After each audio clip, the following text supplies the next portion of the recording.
ክቡራትና ክቡራን ሰልጣኞቼ ቀጣዩ ስልጠናችን በታይም ሲሪስ ሪግሬሽን ላይ ይሆናል።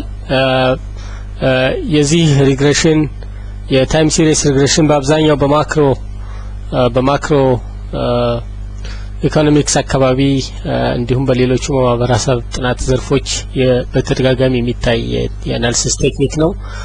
በማንኛውም የታይም ሲሪስ ሪግሬሽን ስታታን በመጠቀም የሚደረግ ማለት ነው። መጀመሪያ ታይም ቫሪያብል ዲክሌር ማድረግን ይጠይቃል። ኦሬዲ ታይም ቫሪያብል አሳይን ካልተደረገ ታይምኛ ጀነሬት ማድረግ እንችላለን። ሜ ታይፕ ጀን ቲ ኢኳልስ አንደርስኮር ኤን። ስለዚህ ዲፎልት ከአንድ ጀምሮ እስከ ኦብዘርቬሽናችን ብዛት ድረስ ባይ ዲፎልት ስቴታ ታይም ይሰጥልናል 1 2 3 4 እያለ። እኛ ግን አሁን አክቹዋል ታይም ሲሪስ ዴታ እንጠቀማለን። በኢትዮጵያን ኮፊ ኤክስፖርት ማርኬት ኢንተርናሽናል ማርኬት አካባቢ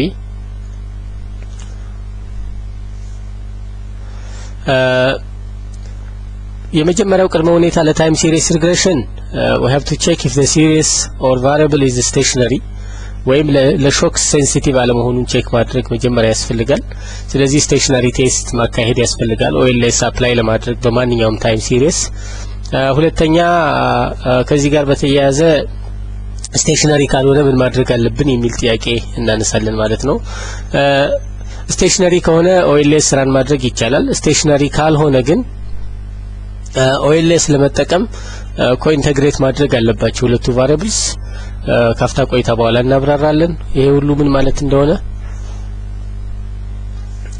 if the series are not stationary but co-integrated regression may be meaningful ስለዚህ ስቴሽናሪቲን ቼክ ማድረግ የመጀመሪያው ቅድመ ሁኔታ ነው ማለት ነው። አንደኛ ስቴሽናሪቲን ቼክ ለማድረግ የሚጠቅመን ዘዴ graphical inspection ነው, which is an informal method of checking the stationarity of series or variables. ሁለተኛ ዲኪ ፉለር ቴስት ወይም ኦግመንትድ ዲኪ ፉለር ቴስት የሚባሉት ናቸው። ሁለቱንም በተከታታይ ለማየት እንሞክራለን። ሶስተኛው ፊሊፕስ ፔሮን ቴስት የሚባለው ነው። ፎርማልም ኢንፎርማልም ቴስቶችን በተከታታይ እናያለን።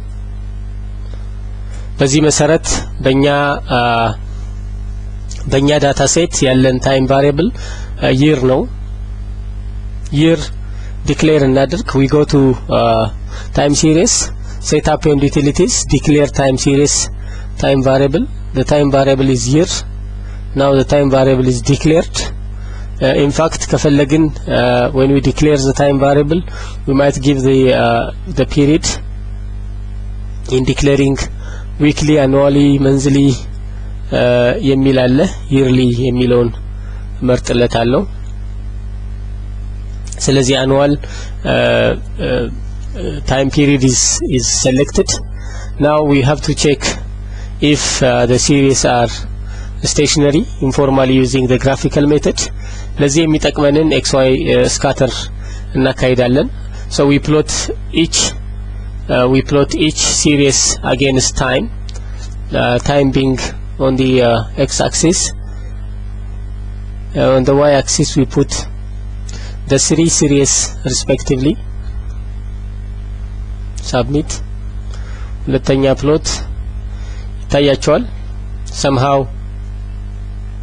ትንሽ ትሬንዲንግ ይመስላል anyway በፎርማል ቴስት የበለጠ ውጤት በእርግጠኝነት መናገር እንችላለን። ሴቭ እያረኩ ነው ግራፉን።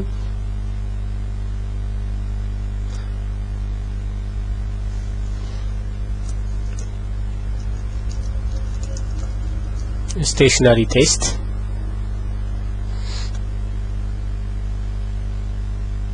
ሁለተኛ I create now again on the x variable I have here, on the y variable I have the real effective exchange rate. ካፍታ ቆይታ በኋላ ግራፉ ይመጣል። ማየት እንደሚቻለው somehow ትሬንዲንግ ይመስላል። ሶስቱንም አንድ ላይ በማድረግ ማየት እንችላለን። ሶስተኛ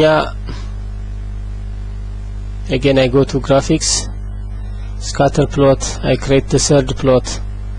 On the x axis I have time or year, on the y-axis I have the third or last variable, which is real world GDP. So ግራፉ እንደዚህ ይመስላል። የግሮስ ኤክስፖርት ኦፍ ኮፊ በሰማያዊ የተቀለመው ሲሆን የሪል ኢፌክቲቭ ኤክስቼንጅ ሬት በቀይ፣ የሪል ወርልድ ጂዲፒ በአረንጓዴ መሰል ቀለም የተቀለሙት ናቸው። ከሶስቱም በተለይ የኤክስፖርት ኦፍ ኮፊ ግሮስ ትሬንዲንግ ይመስላል። ሌሎቹ ሰምሃው ስቴሽነሪ ይመስላሉ። ውጤቱን በኋላ በፎርማል ቴስት የምናይ ይሆናል። ለማንኛውም በተናጠልና አንድ ላይ እነዚህን ግራፎች ሴቭ እናደርጋለን። ሴቭ አድርገን እንደጨረስን ወደ ፎርማል ቴስት ነው የምንሄደው። የመጀመሪያው ፎርማል ቴስት ዲኪ ፉለር ቴስት ነው። ይህ ቴስት የሚያደርገው ምንድነው? ዩኒት ሩት exists below null hypothesis ይሰጥና we reject the null if the df statistics is greater than the critical value at alpha level of significance. So if we reject the null using OLS intercept results, then we can say unit root does not exist, or the series is stationary. ይህን ቴስት ለማድረግ ወደ statistics time series tests augmented decay fuller unit root test የሚላለን ቫሪያብሉን እንሰጠዋለን። gross export of coffee እያንዳንዳቸውን ለየብቻ ቴስት እናደርጋለን። here is a test statistics በተለያዩ level of significance የክሪቲካል values ተሰጥተዋል። p value 0.99 ነው። እንዳልኳችሁ ነል ሃይፖቴሲሱ ቅድም እንደሰጠዋችሁ ነል ሃይፖቴሲሱ የሚለው ዩኒት ሩት አለ የሚል ነው። ስለዚህ ይህንን ሪጀክት ለማድረግ p value sufficiently low መሆን አለበት። p value-ን እንመረምራለን። በጣም ትልቅ ነው፣ ትልቅ p value ነው። ሶ የመጀመሪያው ቫሪያብል ማለትም ግሮስ ኮፊ ኤክስፖርት ስቴሽነሪ አይደለም። ሁለተኛ በተመሳሳይ ቫሪያብሉን ብቻ እንቀይርና ቴስት እናደርጋለን። the second variable is real effective exchange rate። አሁንም ለሪል effective exchange rate ተመሳሳይ ውጤት ነው የምናየው፣ ስቴሽነሪ አይመስልም። በመጨረሻ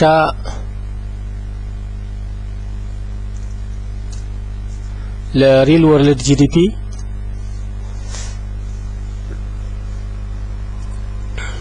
እንደዚሁ ስቴሽነሪ አይደለም።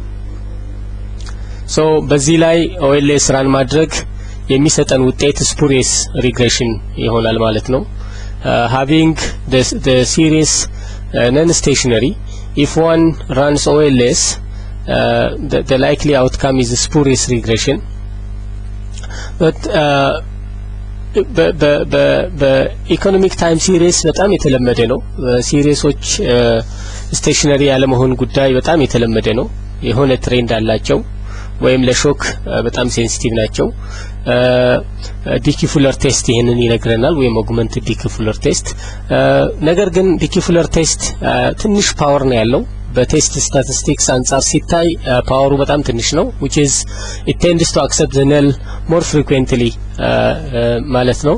null hypothesis-ን አክሴፕት ለማድረግ የሚያዘነብል ቴስት ነው ተብሎ ይወሰዳል. ማለትም ዩኒት ሩት አለ ወደ ማለት ያዘነብላል ዩኒት ሩት ሳይኖር እንኳን አንዳንዴ ማለት ነው. ስትራክቸራል ብሬክን እንደዚሁ አይዝልንም. ለምሳሌ ፖለቲካል ሾክ የተፈጥሮ ክስተት ባለበት ሁኔታ የብዙ ማክሮ ኢኮኖሚክ ሶሻል ቫሪያብልስ የመለወጥ ቴንደንሲ ስላላቸው እንደዛ አይነት ሾክ አይዝልንም. In any case, Dickey Fuller test በጣም commonly used technique ነው. ስለዚህ if we fail to reject the null ያለን አማራጭ ዳታውን ትራንስፎርም ማድረግ ነው. ነን ስቴሽነሪ ሲሪስን ወደ ስቴሽነሪ ሲሪስ መውሰድ ማለት ነው. በአብዛኛው ለብዙ ኢኮኖሚክ ታይም ሲሪስ የመጀመሪያውን ዲፈረንስ በመውሰድ stationary series ማግኘት ይቻላል especially if the series is different stationary process otherwise trend stationary process ከሆነ detrend በማድረግ like if you recall dummy variable ስልጠናችን ላይ እንዳነሳ ነው ማለት ነው detrend በማድረግ stationary series ማግኘት እንችላለን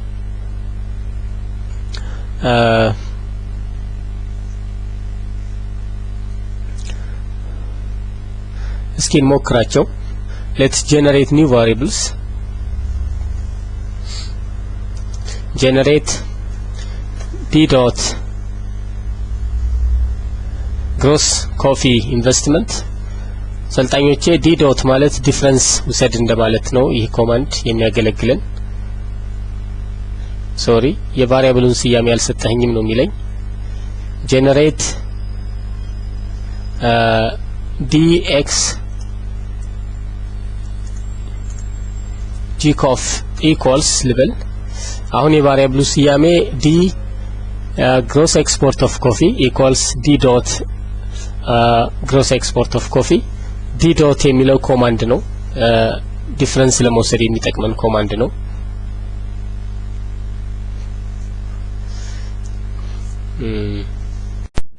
ስፔስ በመሃሉ በመኖሩ ምክንያት ነው ያልተፈጠረው ስለዚህ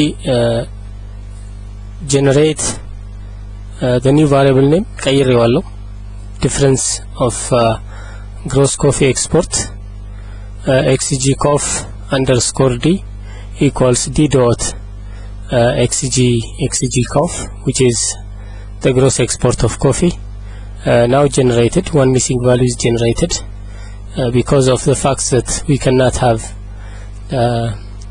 a difference for the last observation ስለዚህ አንድ ሚሲንግ ቫልዩ ጀነሬት ቢደረግም አዲሱ ቫሪያብላችን ጀነሬት ተደርጓል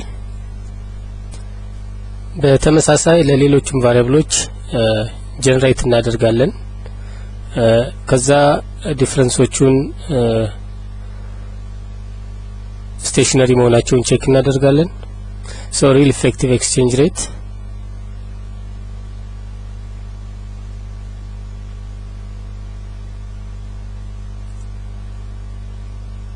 አሁንም ስፔስ በመስጠት ችግር አለ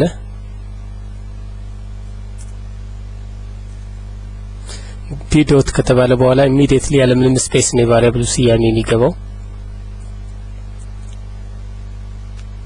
በመጨረሻ የ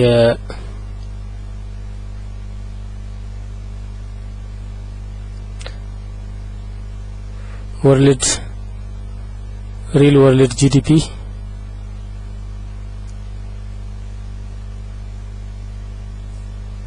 ይመጣል ለሶስቱም ቫሪያብልስ ጀነሬት አድርገናል ዲፈረንሱን ጀነሬት አድርገናል እስኪ አብረን ቴስት እናድርግ ታይም ሲሪስ tests adf so for the differentiated variables ውጤታቸውን አንድ ላይ በመያዝ እንመረምራለን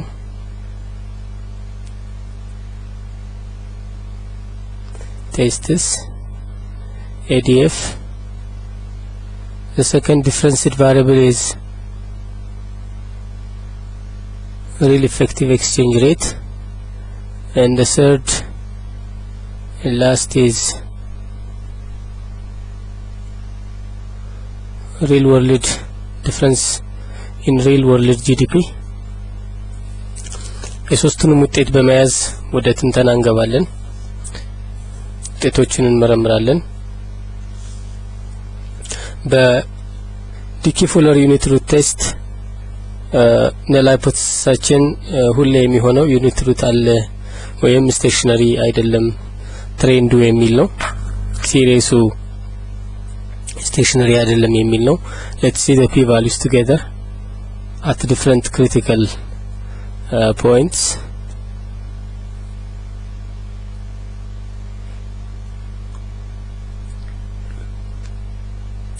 here is a test statistics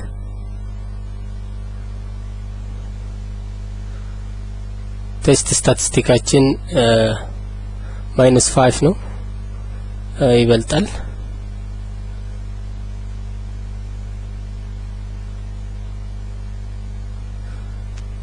ከክሪቲካል ቫልዩዎቹ ይበልጣል ማየት ትችላላችሁ ክብራትና ክብራን ሰልጣኞቼ ስለዚህ አሁን ዩኒት ሩት አለ የሚለው ነል ሃይፖቴሲስ ሪጀክት ማድረግ ይቻላል ፒ ቫልዩ በጣም ወደ 0 የተጠጋ ነው በሶስቱም አዲስ በተፈጠሩ ዲፈረንስ ቫሪያብልስ ፒ ቫልዩ ወደ 0 የተጠጋ ነው ስለዚህ ነል ሃይፖቴሲስ ሪጀክት ይደረጋል በሌላ አባባል አሁን ስቴሽነሪ ማድረግ ይችላል ማለት ነው ዲፈረንሳቸው ሲወሰድ ስቴሽነሪ የሚሆኑ ቫሪያብልስ ዲፈረንስ ስቴሽነሪ በመባል ይታወቃሉ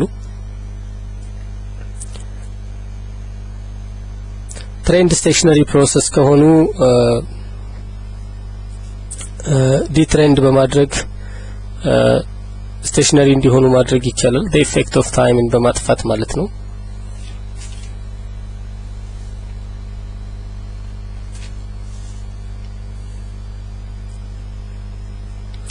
ይህን ለማድረግ የሚያስችለን ዘዴ የመጀመሪያ we regress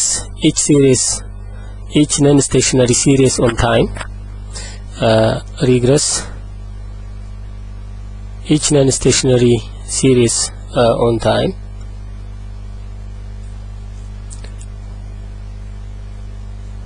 and then we take the residual now we predict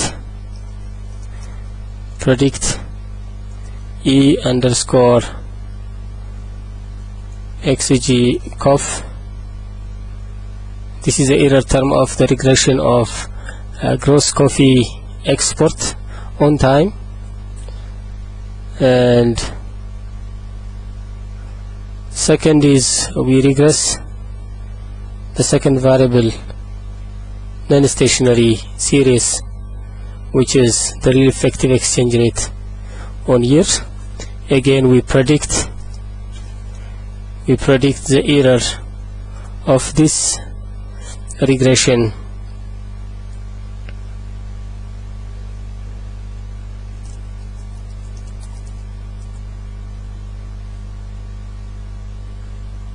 space በመኖሩ ነው ያሁኑ ኮማንድ ያልሰራው አሁን predict አድርጓል ማየት ይቻላል predict አድርጓል ሶስተኛ again we regress the last variable non-stationary series is world GDP so I'm regressing world GDP on time and I predict the error of this regression of world GDP on time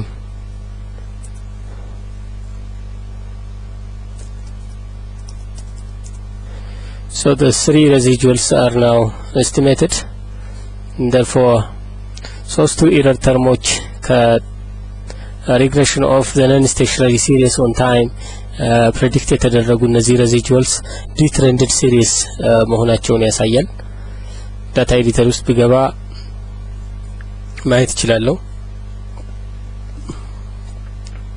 እነዚህ ሶስቱ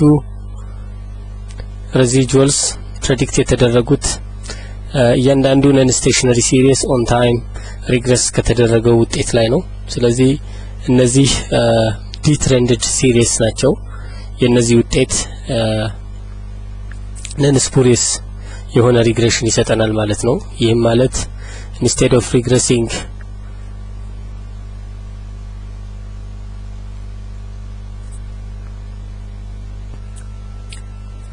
regress gross coffee export on real effective exchange rate which is a proxy for price international price and world GDP which is a proxy for income for international buyers versus regress the detrended series now ከሁለቱ ተቀባይነት ያለው ሪዛልት የምናገኘው because the variables are stationary in levels and the detrended ones are expected to be stationary. The variables gross coffee investment, real effective exchange rate, and world GDP, real world GDP, are expected to be tested to be non-stationary using the augmented decay Fuller test. But by detrending, you can have the residuals of the regressions of each non-stationary series on time as stationary. ስለዚህ የዚህኛው ውጤት ይሻላል ማለት ነው። የሬዚጁልስ ሪግሬሽን ውጤት ይሻላል ማለት ነው። የመጨረሻው የስቴሽናሪቲ ቴስት ፊሊፕስ ፔሮን ቴስት የሚባለው ነው። ይህ ቴስት ከዲኪ ፉለር ቴስት በንጽጽር ሲታይ የዩኒት ሩት መኖር አለመኖርን ቴስት ከማድረጉ በተጨማሪ ስትራክቸራል ብሬክን ካፕቸር ያደርጋል። ስለዚህ ከዲኪ ፉለር ይለያል እና ለሃይፖቴሲሱ በዚህኛውም ጊዜ the series has unit root የሚል ይሆናል ወይም non stationary ነው የሚል ይሆናል። ስለዚህ የፊሊፕስ ፔሮን ቴስት ስታቲስቲክስ ከክሪቲካል ቫልዩ በላይ ከሆነ ነል ሃይፖቴሲሱን ሪጀክት እናደርጋለን። አብረን እንመርምር። let's now take the regression,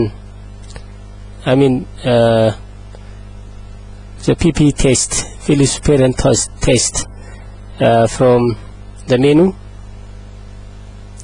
Phillips Peron XG-COF submit, variable ቀይራለሁ, real effective exchange rate submit, and real world GDP, then okay. now ማየት እንደሚቻለው ለሶስቱም variables ፊሊፕስ ፔሮን ቴስት ስታቲስቲክስ ማየት ማግኘት ይችላል። የግሮስ ኮፊ ኤክስፖርት ፊሊፕስ ፔሮን ቴስት ስታቲስቲክስ ከተሰጡት ክሪቲካል ቫልዩስ የሚያንስ ስለሆነ እንዲሁም ፒ ቫልዩ ማኪነን አፕሮክሲሜት ፒ ቫልዩ በጣም ትልቅ በመሆኑ this is not stationary። ሁለተኛውም እንደዚሁ ስቴሽነሪ አይደለም።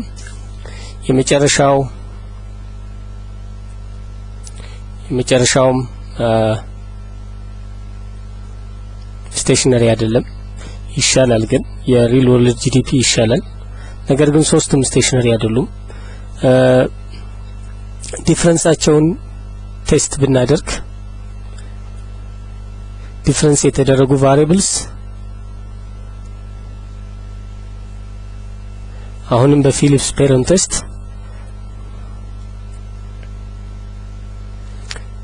the difference of gross coffee investment, the difference of real effective exchange rate, and the difference of world GDP. ለሶስቱም ቫሪያብልስ ፊሊፕስ ፔሮን ቴስት ስታቲስቲክስ ማግኘት ይችላል። ከመጨረሻው ቢጀምር የሪል ወርልድ ጂዲፒ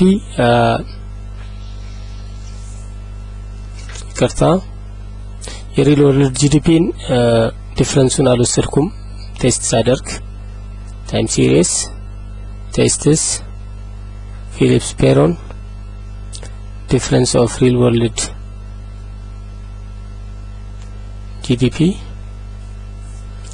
እንደምታዩት ፒ ቫልዩ በጣም አነስተኛ ነው። ለሁለተኛውም ቫሪያብል real effective exchange, the difference of real effective exchange rate አሁንም ፒ ቫልዩ በጣም አነስተኛ ነው። በመጨረሻ የግሮስ ኮፊ ኤክስፖርት ዲፈረንስ አሁንም ፒ ቫልዩ አነስተኛ ነው። ስለዚህ በፒ ቫልዩ እና በፊሊፕስ ፔሮን እና በኦግመንትድ ዲኪ ፉለር ቴስት የተገኘው ውጤት ተመሳሳይ ነው ማለት ነው።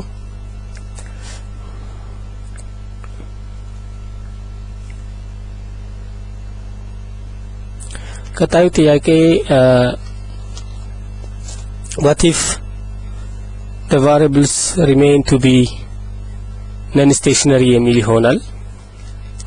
if variables are non-stationary and yet they have some long-term equilibrium relationship, then regression using OLS might be meaningful. So in regression of non-stationary series or another non-stationary series, if the error of the regression is stationary, then we call the two variables are co-integrated. If non-stationary series are co-integrated, results from OLS regression may be meaningful, which is to say that the series have long-term equilibrium relationship, which is quite common in most non-stationary economic time series. The slope parameter in this kind of regression is what we call the co-integrating regression, is what we call the co-integrating parameter. Later on, some econometricians found that equilibrium relationships may not coincide with short-term equilibrium, and there are always deviations in the short run. Therefore, the error correction model is developed. ስለዚህ የኤረር የኮኢንቴግሬሽን መኖር አለመኖርን ቴስት ለማድረግ ሁለት ቴስትስ ለማየት እንሞክራለን። የመጀመሪያው የኦግመንትድ ዲኪፍለር ቴስት ኦፍ ሬዚጁዋልስ ነው። ይህ ለሁለት ቫሪያብል ሞዴል ብቻ የሚሰራ ነው። ኢንተርሰፕት እንዲኖርም አይፈቅድም።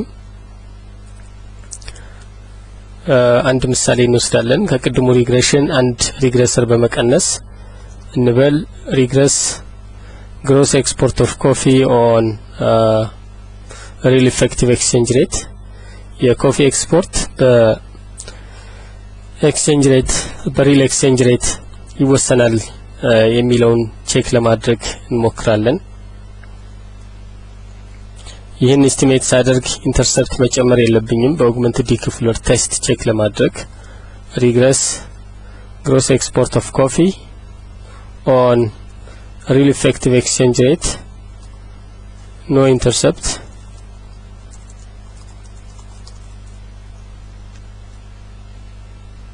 ስፔስ አያስፈልግም፣ ይቅርታ። no intercept የሚለው ስፔስ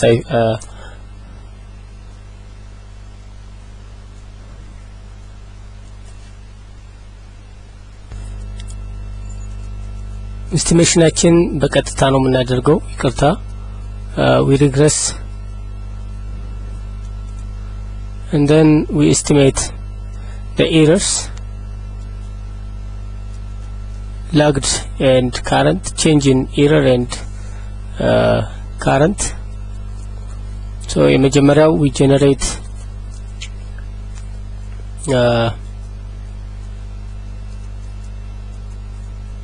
E, which is the residual. No, predict the residual, predict E, which is the residual, and now the change, the difference in the residual. We generate the difference of error, which equals D dot E. Now the difference of the error, the change in the error, is now generated, and also the lag, generate E lag 1 equals L dot E. L dot ደግሞ የላግ ጀነሬት ማድረጊያ ኮማንድ ነው። አሁን this is a lagged error and this is the change in error and this is a residual. ሌብል እናድርጋቸው ለማስታወስ ይረዳን ዘንድ እነዚህን ቫሪያብልስ ሌብል እናድርግ። this is first difference of gross coffee export. Next one is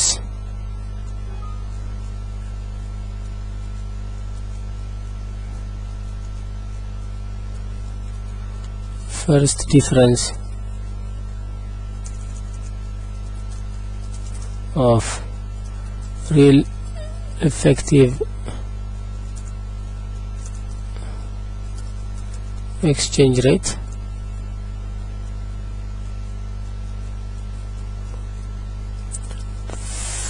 first difference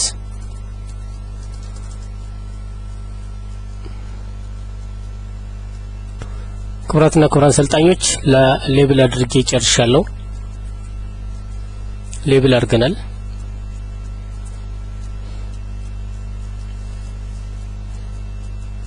so we regress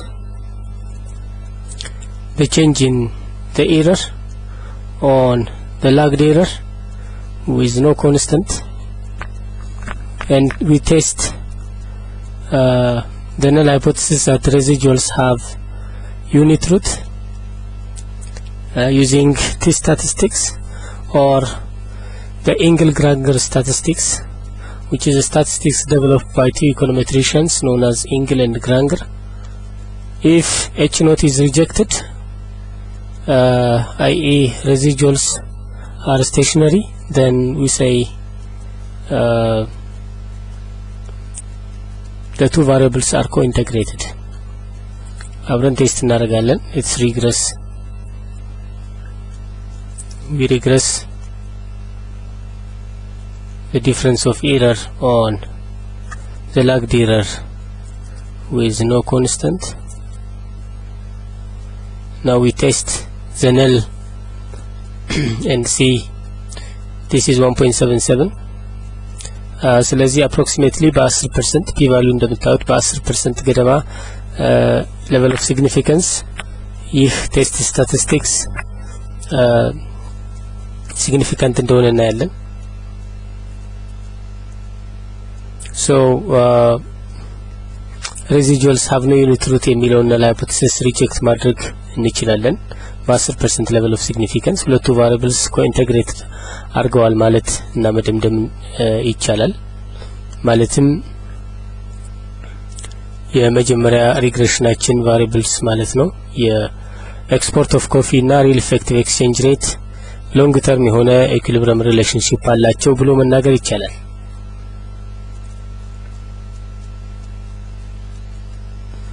ሁለተኛው ቴስት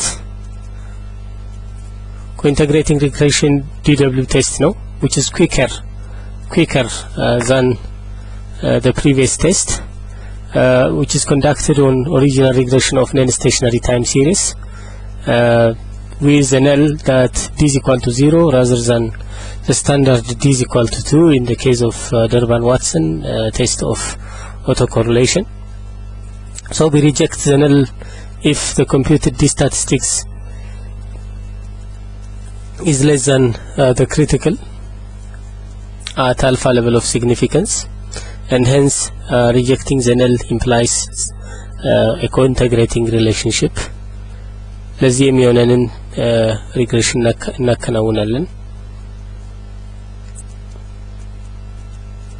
we regress the original and then test statistics time series tests time series specification tests after regress Durbin-Watson d statistics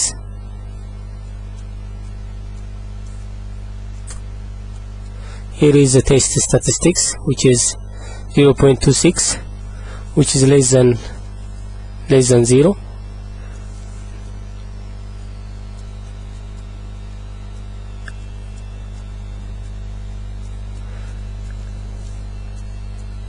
the critical value of the d statistics may be observed from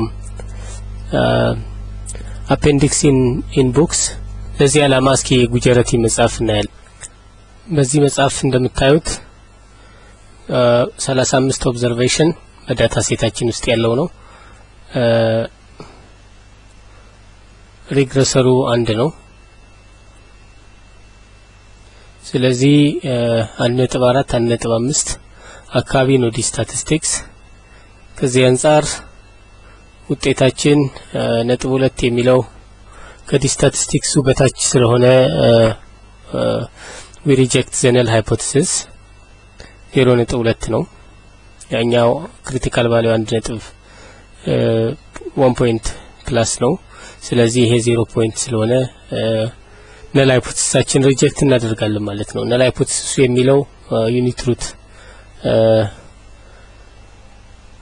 ዩኒት ሩት አለ ነው ወይም d0 ነው ስለዚህ ሪጀክት ካረግን ኮኢንቴግሬሽን የለም ብለን እንቋጫለን ማለት ነው 0 ነው ማለት d ኮኢንቴግሬሽን አለ ብሎ null hypothesis መስጠት ማለት ነው በዚህ አንፃር ቴስታችንን እናካሂዳለን ኮኢንቴግሬሽን የሚያሳየን ሎንግ ተርም ኢኩሊብሪየም ሪሌሽንሺፕ ነው in the short run however ቅድም እንደተቆምኳችሁ there may be disequilibria the error term in the original model is the equilibrium error this may be used to tie the short run behavior of the regressand to its long run value therefore from the original model one may see the change in the regressand as a function of the change in the regressor as well as the lagged error and a stochastic term may be a model for error correction ይህ የኤንግል ግራንገር አፕሮች ይባላል በዚህ አፕሮች we may estimate the angle Granger error correction model as follows what we need is we need to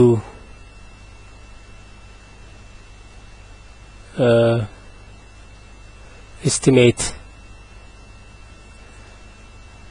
the difference of the dependent the difference of the regressor as well as lagged error ሁሉም አሉን መሰለኝ ከዚህ በፊት በሰራነው ስራ our regressand is gross coffee investment የሱ difference gross coffee investment so I regress now gross coffee investment on the difference of gross coffee investment or the change in gross coffee investment on the difference of real effective exchange rate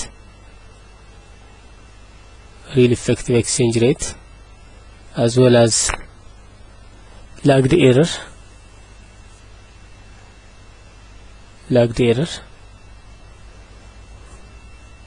with a constant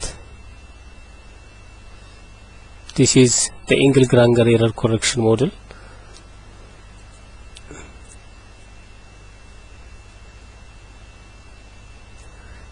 in this model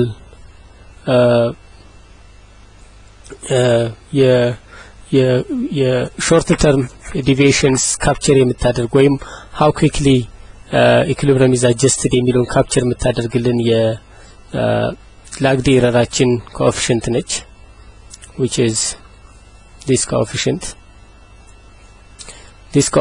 captures how quickly the equilibrium is adjusted